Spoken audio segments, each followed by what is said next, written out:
25শে মার্চের দিবাগত রাতে 26শে মার্চের প্রথম প্রহরে যখন তৎকালীন মেজর জিয়া চট্টগ্রামে সেই সংবাদ অবহিত হওয়ার সাথে সাথে বিদ্রোহ ঘোষণা করলেন, বললেন উই রিভল্ট, এবং তাৎক্ষণিকভাবে বাংলাদেশের স্বাধীনতা ঘোষণা করলেন।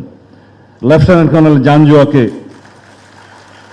গ্রেফতার করলেন, হত্যা করা হলো অন্যান্য পাকিস্তানি দখলদার বাহিনীর সেনা অফিসারদের। সেই রিভল্টের ইতিহাস অনুযায়ী বাংলাদেশের যে 26শে মার্চ বাংলাদেশের স্বাধীনতা দিবস, তাকে অস্বীকার করার ইতিহাস হলো এই আওয়ামী লীগের ইতিহাস। দালিলিকভাবে বলি, স্বাধীনতার ঘোষণাপত্র যেটাকে আমরা সম্মান করি, বাংলাদেশের প্রথম সংবিধান প্রণীত হওয়ার আগের দলিল, যার ভিত্তিতে স্বাধীনতা যুদ্ধকালীন সময়ে সরকার পরিচালিত হয়েছে, সেই দলিলের প্রথম পৃষ্ঠাতে লিখলেন শেখ মুজিবুর রহমান ঢাকায় যথাযথ প্রক্রিয়ার স্বাধীনতার ঘোষণা প্রদান করলেন। জাতীয় ইতিহাস কি তাই? এবং সেটা প্রতিষ্ঠিত করার জন্য পঞ্চদশ সংশোধনীতে এই স্বাধীনতার ঘোষণাপত্রকে তফসিলে অন্তর্ভুক্ত করা হলো।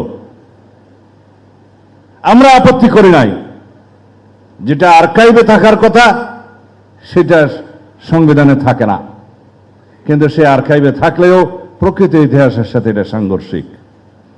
আমি এর বেশি সমালোচনা করব না।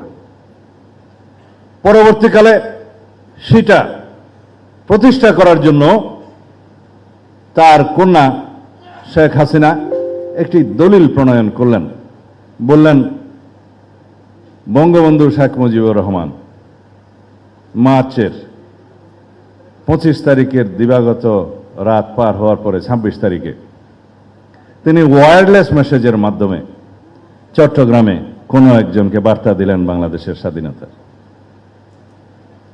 এবং সেই দলিলটা পঞ্চদশ সংশোধনীতে একটা তফসিল হিসাবে সংবিধানে ধারণ করা হলো। এটা ইতিহাসের সাথে সাংঘর্ষিক। বাংলাদেশের স্বাধীনতা মিথ ও দলিল নামে একটি গবেষণাধর্মী পুস্তক প্রকাশিত হয়েছে, মাসুদুল হক সম্ভবত সাংবাদিক। সেই পুস্তকে সমস্ত গবেষণার লিপিবদ্ধ করা হয়েছে, কাদের সাক্ষাৎকার আওয়ামী লীগের তৎকালীন নেতৃবৃন্দ সহ সেই টিএনটি অফিসারদের যেখানে পাঠানো হয়েছে বলে বলা হলো, সবার সাক্ষাৎকার নেওয়া হয়েছে। ঘটনা হলো টিএনটি অফিসই বন্ধ ছিল, ঢাকা থেকে বেতার যোগাযোগ বন্ধ ছিল। সমস্ত মিথ্যা বয়ান দলিল ওখানে তাদের সাক্ষাৎকার সহ লিপিবদ্ধ করে ঐতিহাসিকভাবে মিথ ও দলিল নামে পুস্তক প্রকাশিত হলো। আজ পর্যন্ত সেটার কন্ট্রারি কোনো দলিল বই লিখিত হয়নি। আমরা বলি দলিল ভিত্তিক, ইতিহাস ভিত্তিক, প্রকৃত ইতিহাস ভিত্তিক কথা।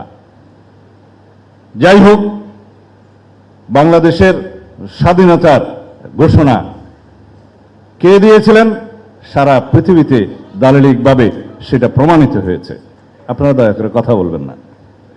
তৎকালীন প্রধানমন্ত্রী ভারতের ইন্দিরা গান্ধী আন্তর্জাতিক সম্মেলনে তখন স্বীকৃতি দিয়েছেন যে মেজর জিয়াউর রহমান নামে একজন বাংলাদেশের স্বাধীনতার ঘোষণা দিয়েছেন। পুস্তক প্রকাশিত হয়েছে ভারত সহ অন্যান্য জায়গা থেকে। আমি অনেক লেখকদের নাম বলতে পারি।